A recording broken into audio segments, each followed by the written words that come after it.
Want to welcome everybody to Coronavirus Inside the Arizona Numbers, where we always dive into the data behind the news that you're hearing and help you find the numbers you're looking for so that you can make the very best choices for yourself and for your family. I'm Katie Rammel alongside Garrett Archer. He's our data guru.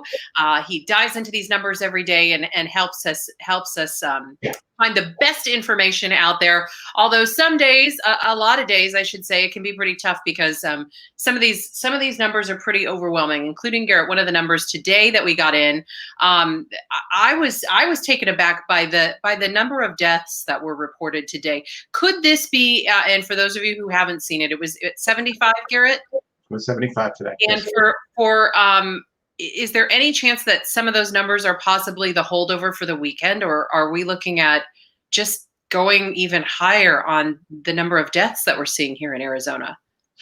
So what I would say to that is that today's report was somewhat atypical of what we've seen in the past 3 weeks or so. Every week we've had at least one day of inordinately high death reports from the ACHS. This time we've had two. So we had one a couple days ago and then one today that was over 50. So what we're looking for now, of course, is exactly what you said. Is this holdover from the holiday weekend and the fact that a lot of these places were closed and a lot of county offices were closed? Or is this sort of a new trend we're going to see, where we're going to see 2 days of larger reports instead of just one? That unfortunately remains to be seen. We're going to have to wait until sometime next week to sort of start seeing if that becomes a pattern in the data, or if this is something that was just from the 4th of July weekend. Before we dive into the summary page, I know a lot of people, I'm getting so many text messages today, messages, emails, every place you can get messages right now, I'm getting them from people who are concerned about what the governor is going to say. So let's just address that right off the top. The governor is going to be speaking at 3 o'clock. Let's see, it looks like it's about 1:45 right now. We're not expecting to hear from him until then. We don't know what he's going to say. There's been a lot of talk about, we've already looked at certain industries, if more industries will be added to that list to be shut down. So many people were asking about a whole statewide shutdown. At this point, we just don't know. So as soon as he speaks, we'll be dipping in. Of course, we'll cover it right here on Facebook. We'll also have it for you on ABC 15 on all our streaming devices as well. So those are the places that you can find that information. And as soon as he comes out to talk about it, we'll, of course, go right to that. One other thing, there are testing sites right now out at South Mountain, and there's just been long lines of people today. In fact, they opened 2 hours earlier than they planned to get people moving through and to start getting them tested so that they can have the results they need to move on and make choices with their lives. So with that said, Garrett, let's dive into the summary page and see how things look today. For those of you who are just hopping on here, we're going to the Arizona Department of Health's website, and it's got a summary page. That's the best place to start each day to sort of see what's been reported overnight. Garrett? Okay, so we have, as you can see, the summary. We have about 112,000 cases reported. The probable on that, because people have that question, if you highlight it, you can see 643 are marked as probable. We did cross a milestone today of 2,000 deaths, 121 of those being probable deaths. And this was our new reported case number, 4,057, against a PCR test number of 11,931 and a serology test number, which is the antibodies, of 2,262. So in both of these cases, our percent positive for the cumulative percent positive did increase by a couple tenths of a point. And this is something we want to see. We want to see that not increase as much, or just stop increasing altogether. But this is where we are right now. And of course, that's 75 deaths that were reported today as well. And in the comments, I want to let people know if there's some number that we can help you find, we can probably help you find it quicker, and then you can bookmark it so you're able to look for it each day and find that information as well. Someone just asked about the footnotes on the bottom of this page. I don't know if this page has how far back you can't really look at the numbers because they aren't updated as quickly. Is that on this page? I know it's on several pages. They'll let you know if it's not updated back 3 days or 7 days. So when you see that curve start to fall off, it doesn't mean that that's over. that's not a consideration anymore. It just means that the data on that just isn't in just yet. Yeah, so these two footnotes are actually fairly simple compared to some of the other footnotes on AZDHS. This one is basically saying we're taking whatever we posted yesterday, and whatever's new from what was posted yesterday is posted on these windows right here. And then this double asterisk, which is total percent positive PCR and serology percent positive, it's saying that we're taking whatever new tests and what the positive rate was, and we're adding it to the entirety of the entire body of tests. And that's where we get that 13.9% for PCR positive in the serology. I don't tend to use this one for anything because it's a combination of serology and diagnostic testing. And most epidemiologists that I've talked to said that it's not really appropriate to use to combine the two, so I don't use that. Garrett, we're getting a lot of questions, and one's coming in from Karen about the hospital stays and what the numbers look like today. One of the best places, as Garrett pulls up some of the data on that, I'm going to let you know one of the best places to go look for that each morning is on Garrett's Twitter account, and that's at Garrett_Archer. And Garrett, you kind of put together what's gone up, what's gone down, because it's hard if you look at these numbers and you see, okay, 89% weight was yesterday 91, was it 88, was it, so Garrett has an arrow next to it so you can see if it's going up, going down. But in this case, how do things look per Karen's question?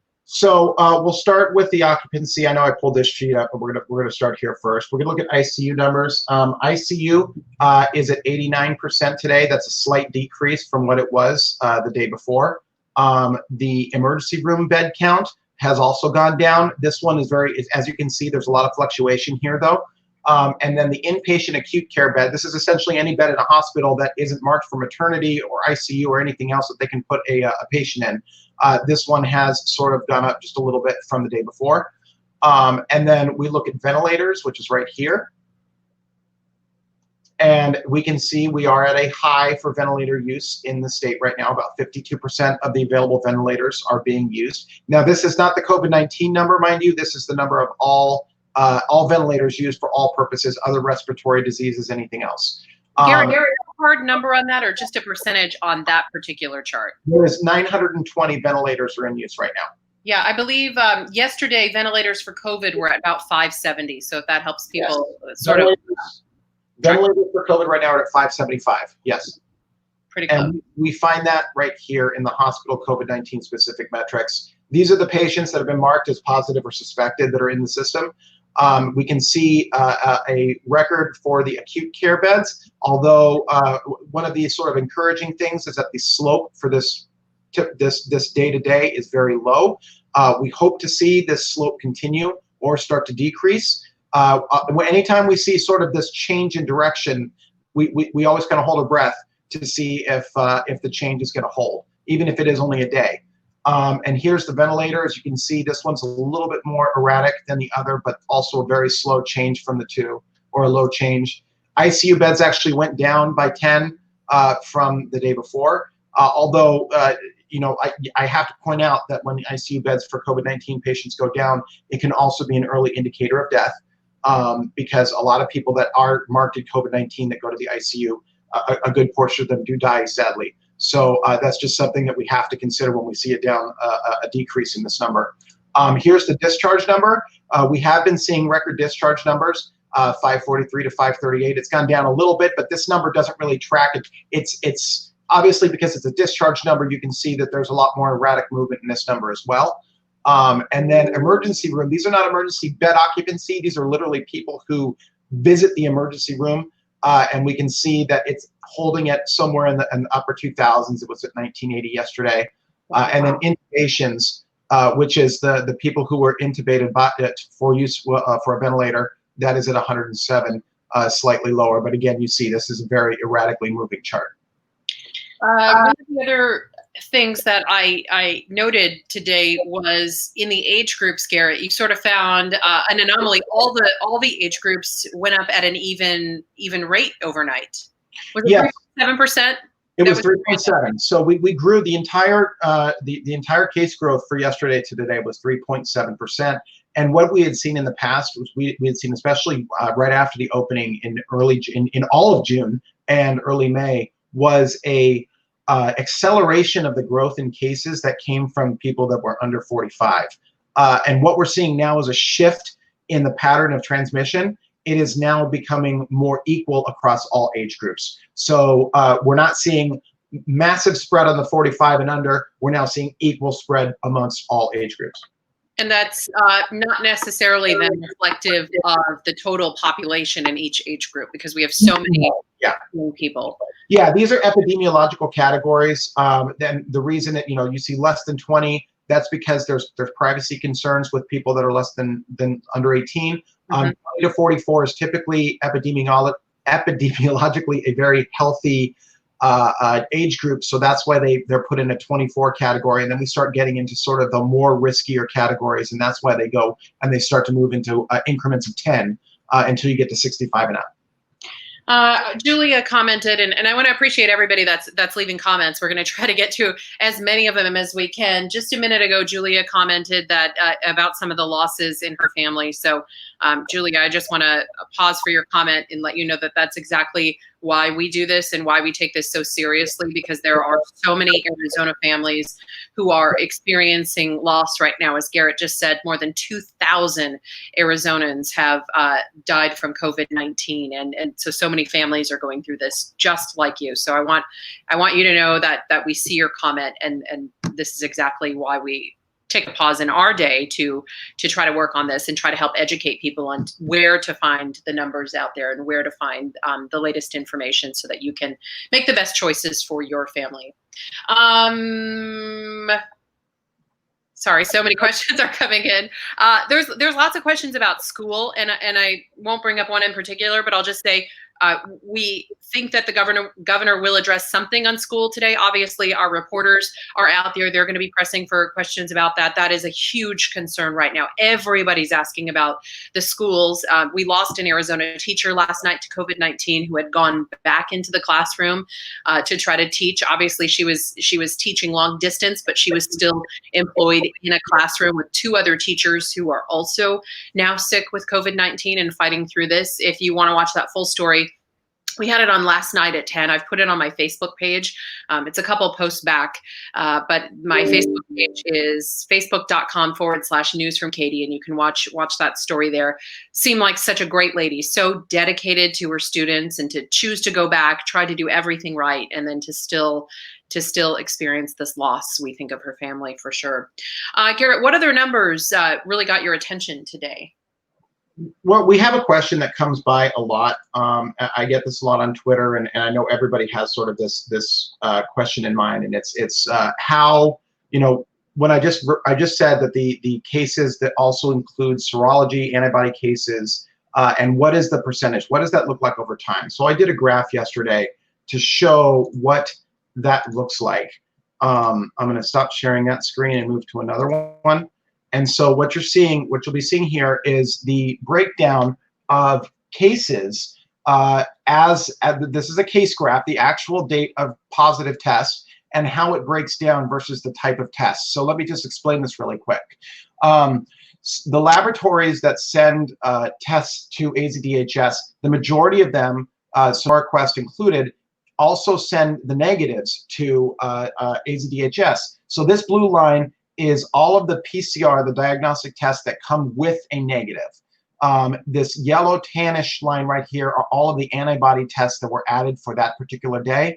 And this sort of grayish line right here, this is the PCR diagnostic tests that were sent to the AZDHS that did not include negatives with them. So, and why that's important is a lot of people will come and talk about the percent positive that we have. We have a very high percent positive right now. I think today it was up at 33%. But one of the things that has to be considered is that all these gray numbers are all these cases are doing nothing to they're inflating the number of percent positives because the fact that there's no negatives, there's no denominator added in. So it just makes the number a little higher. So what this breaks down to, it's about 90,000 cases that have negatives, about 20,000 that didn't come with negatives, or excuse me, 15,000, and then about 6,500 antibody tests. So these antibody tests, these 6,500, even though they're in the case count, they're technically, I mean, a lot of epidemiologists would argue that someone who tests positive with an antibody does not have the virus, so they would not be a transmission issue. So these people, these 6,500 are not sort of a transmission danger right now because they shouldn't have an active version of COVID-19 in them. And Garrett, other states aren't mixing these together. Only a handful of states are mixing these? Yeah, there are states. There's about 3 or 4 states that are mixing these together. I failed to remember which ones they are at this very moment. It was sort of a big issue a couple of weeks ago.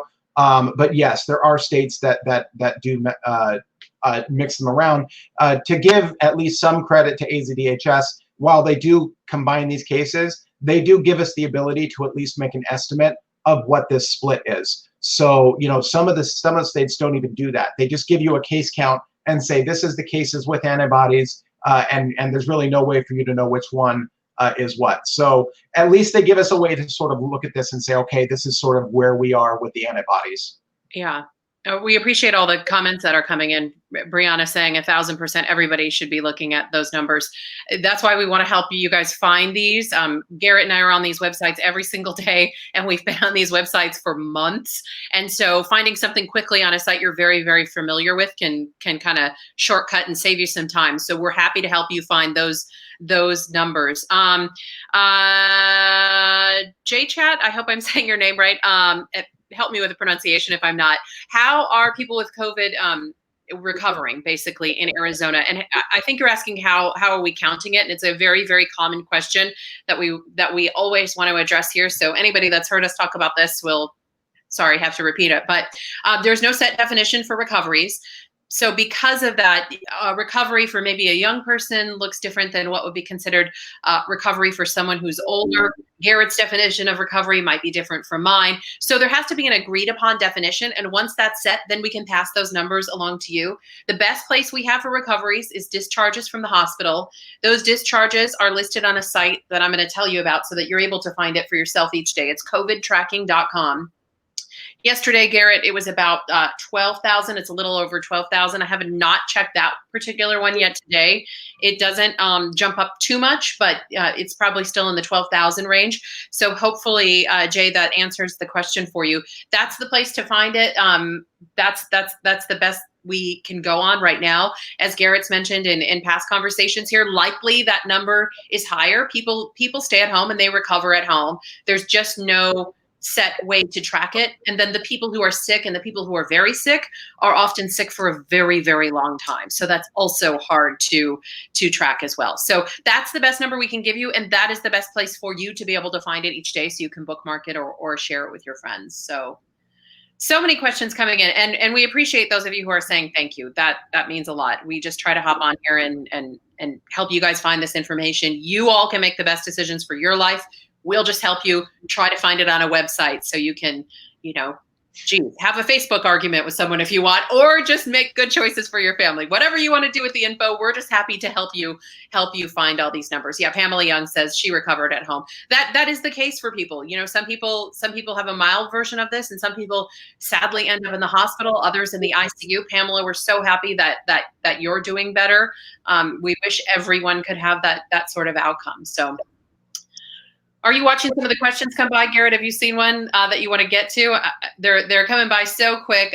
Again, with the schools, we'll, of course, hopefully get more information on that. Oh, what's the site that we went to? The last site, Dawn, I think that you're asking for is covidtracking.com. It's gonna open you up to a page that takes you out to the United States.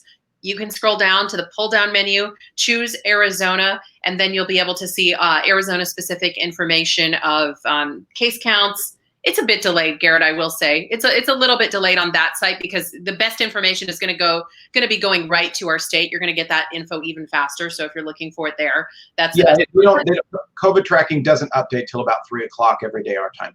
Yeah, but it does give you a good overview, and it's a good jumping off place, and it's a great site because it's pretty simple. So for people that are not into this stuff every day, it's just a broad overview of how things look. So Barbara's asking, will there be another lockdown? We don't know at this point. We're waiting till 3:00. We're about an hour out from a conversation from the governor. So that'll happen in about an hour, and we'll carry it live right here for you. I did see a question, and I wanted to address this as well. It was a question about the double counting, the duplications of cases, or people positive tests coming in twice to the system. So of course somebody can get tested positive twice. That does occur.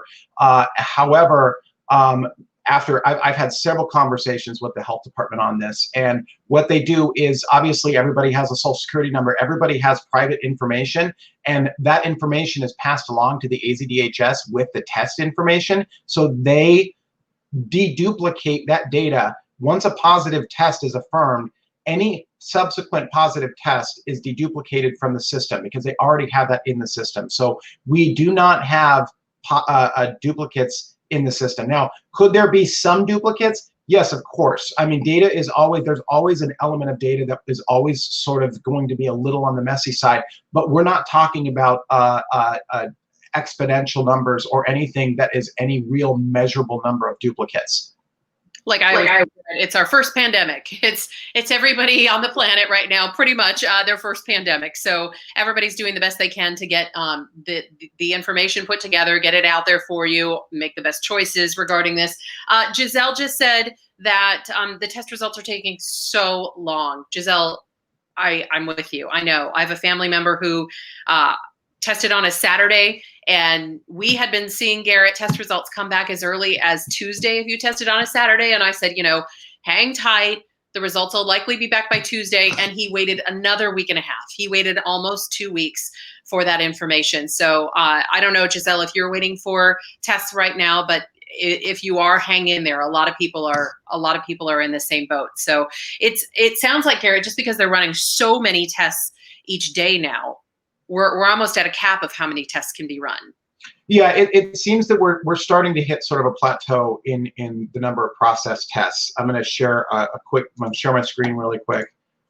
This is the actual date of testing on the diagnostic tests, and what you can see here is obviously a very pretty sustained increase over the several week period, and you can see right now, as of right now, this 7 day, the 7 day moving average is kind of dropping right now because we're not processing as many tests. And so what we're sort of probably going to see, what it seems we're going to see right now, is that this blue line, we're not going to continue to see this trajectory upwards. We're going to start seeing a plateau of testing here in the coming weeks or so.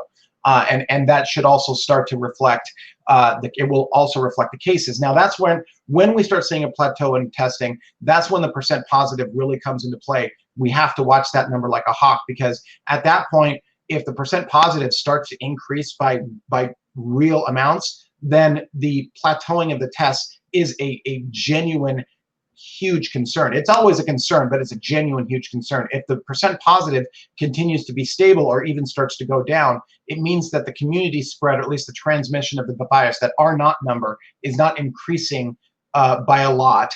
And so we're not sort of getting so far behind that, we'll be at 15% or something of everybody in Arizona having this thing in like 2 months. So that's just that's just a number off the top of my head. It means nothing, but I'm just saying that's what that whole point is. It takes one of the variables away, if you will. Yes, exactly. There's not a variable in the number of testing. When at first, when testing was ramping up, one of the things we were seeing quite a lot is more tests, more positives. But if you look at the percentage, that's going to eliminate a variable of how many tests are out there, because you're looking at a positive rate. And that's one of the things too, Garrett. I feel like sometimes people are forgetting to how to work those numbers out, and to remember to move the decimal over 2 places as well, because the decimal, it matters. I was having people turn things into me or put a post on my Facebook page, and it would say, 0.000 whatever percent. And then they realize, oh yeah, forgot to move the decimals over too. And that's why I'm not getting the correct number. Boy, you guys are so good. Thank you for all the comments that are coming in. We'll try to get to all of them. There are so many. One of the best places to go if you have questions that we don't get to is abc15.com/coronavirus. Garrett, Sarah is asking, where are these charts? Is that chart public, or is that chart on your Twitter account right now? I will start. I don't post the epi charts as much as I should, but I'm going to try to start making it a habit. I do post the daily charts, the daily reported numbers daily on Twitter. I haven't done the epis, so I have to start doing that. I just have to make a habit of making these public on Twitter on a more regular basis. Well, you're doing a lot for us, so we appreciate anything that you can get out there. Tamara just says thank you. You're welcome. That's why we're on here. Sarah's saying thank you as well. You're so welcome. That's why we're trying to get these numbers to you. And the epi curve is such a great thing to look at because it sort of smooths out those crazy lines. It doesn't matter what chart and what data you're looking at, you're going to see some anomalies in there, and that curve sort of helps to tell the story. It helps to smooth everything out so you can kind of really understand the data and not get too freaked out if the numbers are high, or not too falsely confident if the numbers are low. And the great example of that is the death curve. It's today we had a 75. So if I put it on the actual daily chart, it would show as a spike in and of itself. But when they're laid out on the day of occurrence, or at least the day of reported that it was reported to the AZDHS, then you start to see, yes, the death numbers are increasing, as you can see right here, but there's no real spike in the same sense that they have in those reported numbers, where at 8 in the morning when you're turning on the radio or the TV, or you'll see, oh, we reported our record high of deaths today. Well, yes, that is a 24-hour report. We did technically report that, but that didn't occur in the last 24 hours. It occurred over the last, in the case of deaths, it occurred over the last 12, 15 days. So here's how the analogy that I use for all of this, Garrett, I think you'll appreciate it. Covering this kind of data is kind of like covering sports. When you see a sportscast on TV, you might have a favorite player. You want to know those exact stats on that player, and you're disappointed because you feel like you didn't get the whole story because you didn't get your player's stats. So we provide an overview in our newscast, and then here we can help you dive into that specific player, those specific stats that you're looking for that help you make the best choices for your life. So if you're not finding it on our newscasts, we can help you dig into it here. Sorry if you can hear my kids yelling. They're playing in the other room. All three of them acting a little crazy out there. Dad's with them. Don't worry. Let's see. Lots of questions coming in. Thank you for saying thank you. A lot of people are saying that. We really appreciate it. That's why we want to help you get all this information. Any other questions you saw, Garrett? Thank you, Mary. You're awesome too. Someone asked where we get all this data, and every data point that we have comes directly off the AZDHS dashboard. I do not have any, at least in these numbers, there is no forecasting, there is no models. I don't use any of that stuff for these numbers. Everything comes from either the AZDHS or a county source, but it's all hard numbers. Debbie's asking, do we need more people, equipment, or labs to get tests processed? The last thing I heard, Debbie, and this always fluctuates, is we were looking for the reagent to test, so actually processing the tests. And I believe we got another Roche machine in to process the test through, but part of the reagent is what we were a little short on at this point. So that changes every single day, but that was the latest thing that we had heard from the governor's office the last time. Garrett, what's your Twitter account? Garrett _Archer. Right there. Someone got the one without the underscore before I got on Twitter. Oh boy. Okay. Well, I know that's tough. I had to jump on right away to get mine. I don't think there were too many people spelling my last name the same, but we do have a couple same Katie Rammels out there. Okay. Can you show us? Vicky's asking where to find the numbers of children infected and deaths too. We absolutely can do that. It's broken down into the group of 20 and under. That's also on the Arizona Department of Health website. And I believe Garrett, I don't know if Vicky's in Maricopa County, but Maricopa County does break it out. I think it's by different age group, isn't it, on Maricopa County? Yeah, but it's actually what is Maricopa's? So let me just show you this one really quick, and then we'll go to Maricopa. This is the case numbers for less than 20 on Maricopa County, or excuse me, Arizona, 12,620.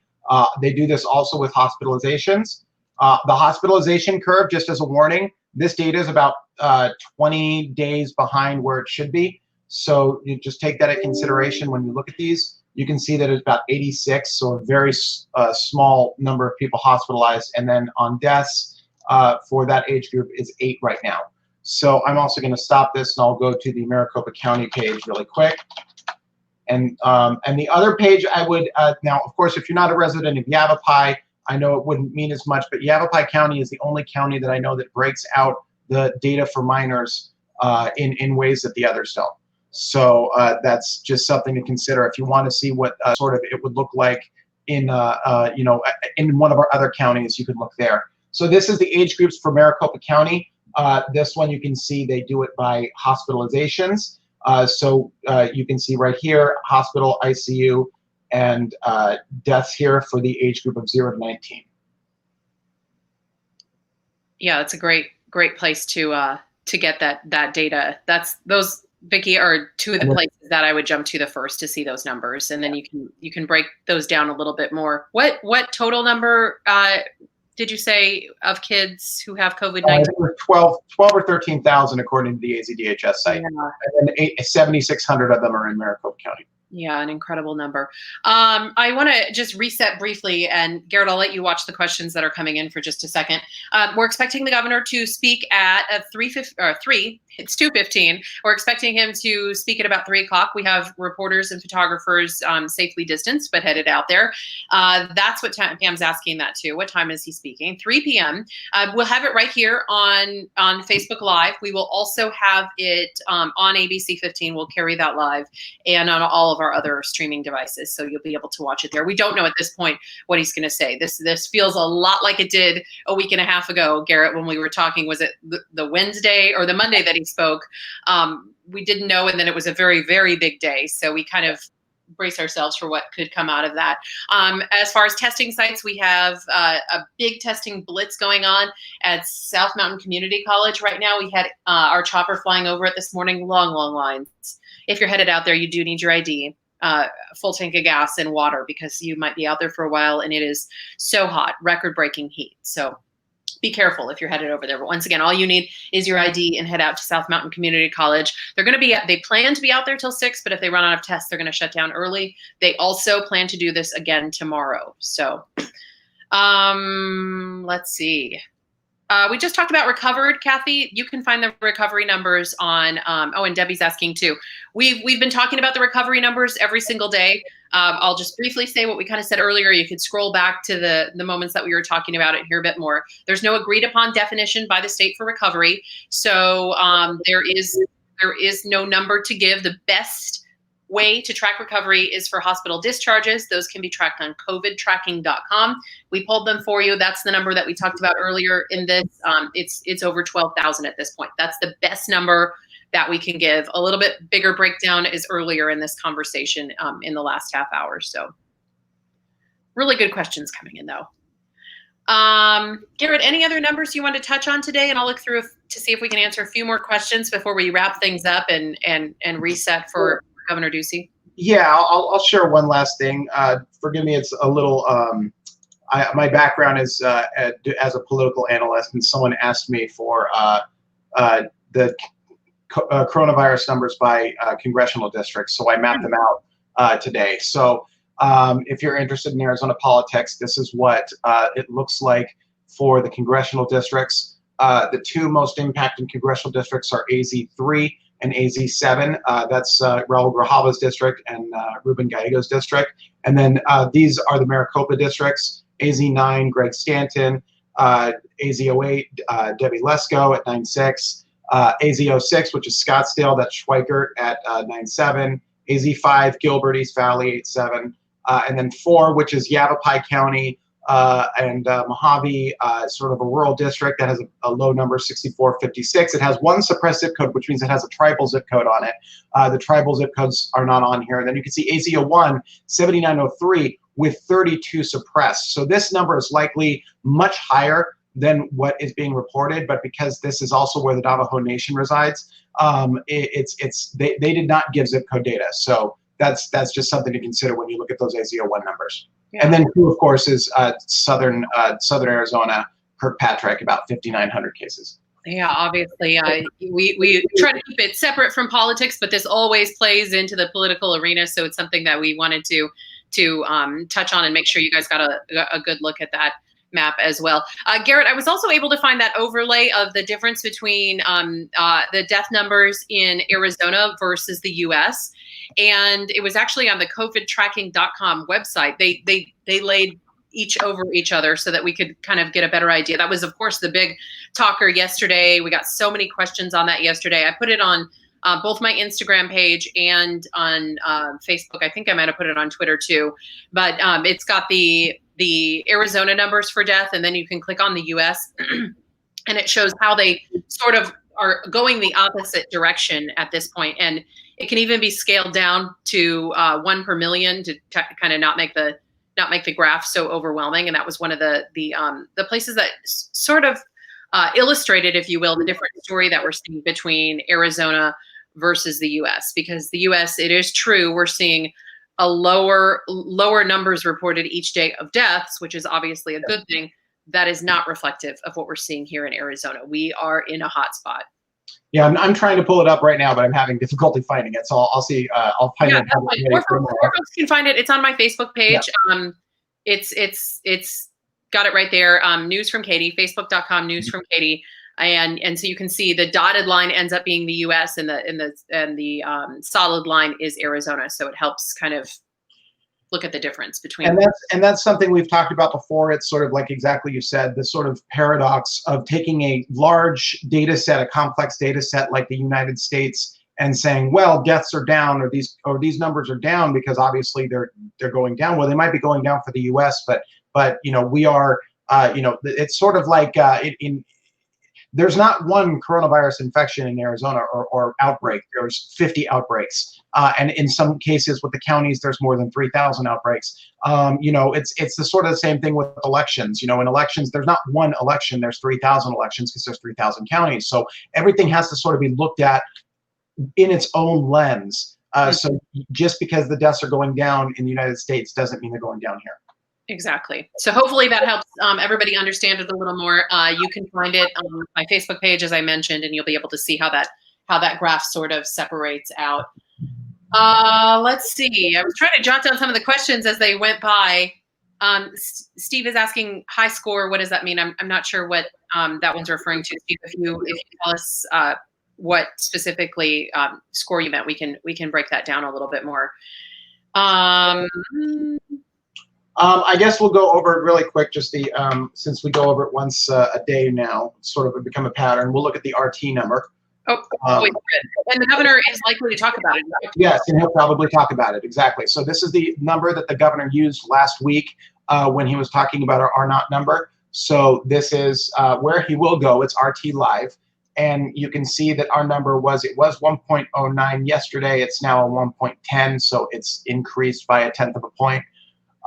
From a 100th of a point from yesterday. So, but here you can see all of them and what the estimates are for all of the different states. Yeah, it's a great place to go. It's really simplified. As we were talking about earlier this week, one of our coworkers told me, that's the one that was started by the guys from Instagram. So they just wanted to make it simple to look at, a simple place you can go. That, again, the site is right there on your screen. It's rt.live. Worth just making it one of the places you stop each day, because you know that is one of the things the governor is going to be watching closely. All right. We've been talking for a while, Garrett. I want to let everybody get back to their day and also appreciate everybody for jumping on here. We've had a couple questions about congregate living, and I think that they're still breaking down those numbers, aren't they, by who's in sort of an assisted living center, and at least in Maricopa County. Well, they do in Maricopa County, and also we do get that data from the CDC right now, but the CDC data does lag a couple weeks. But the Maricopa County data, it does have sort of what the care facilities look like, and basically what's to know about that is that the number of deaths that are coming from long-term care facilities in Arizona has been dropping steadily for the last month. At the height, long-term care facilities were making up about almost 70% of deaths in Arizona, and now it's down to getting close to 50%. So, yeah. And I'll show you what that looks like, and it just sort of this is what you're looking at with Maricopa County, non-long-term care facility deaths and long-term care facility deaths, you can see how the dark blue, or whatever that color is, my apologies, is a much larger percentage of a portion of that graph until you get to about May 26th. That's sort of like the milestone date for me when things started shifting to community spread, and we start seeing that at that point we're getting more deaths from the community and less from the long-term care facilities. So as we wrap things up, I just want to say a couple of places where you can find the best information. If you have questions on education, and obviously every school district is sort of modifying their plans, coming up with new plans, trying to adjust, and we expect to hear a lot on education today. We have a whole section dedicated to education on abc15.com. We also have, as you see at the bottom of our screen right now, a whole section dedicated to coronavirus. So that's abc15.com/coronavirus. You'll be able to see all the very latest reporting that we've done, anything you might have missed throughout our newscasts. And then, of course, on our newscasts at 4, 5, 6, and 10 p.m. each night, the very latest things that are happening, state specific, really specific to Arizona and where you live. So Garrett, thanks again. Enjoy your day off tomorrow. Garrett's going to be off tomorrow. I'll be back here with all you guys. Maybe I can pull a reporter in to hang out with us and help answer some of the questions, or I'll be here to walk you through the numbers and all of the other news of the day that's happening. Of course, that site over at South Mountain is going to be going again tomorrow. So there's going to be a lot to get to, especially after the governor speaks today and any changes that come of that. So Garrett, if you end up being bored tomorrow, you can come hang out with us again. Otherwise, please enjoy a beautiful 3-day weekend. Stay safe. And we want to thank everybody for joining us here, and we'll see you on our newscast. And don't forget, Ducey, Governor Ducey's going to be speaking in about 30 minutes. Everybody will pop right back up here on Facebook Live to let you be able to watch that live wherever you are. Thanks for joining us.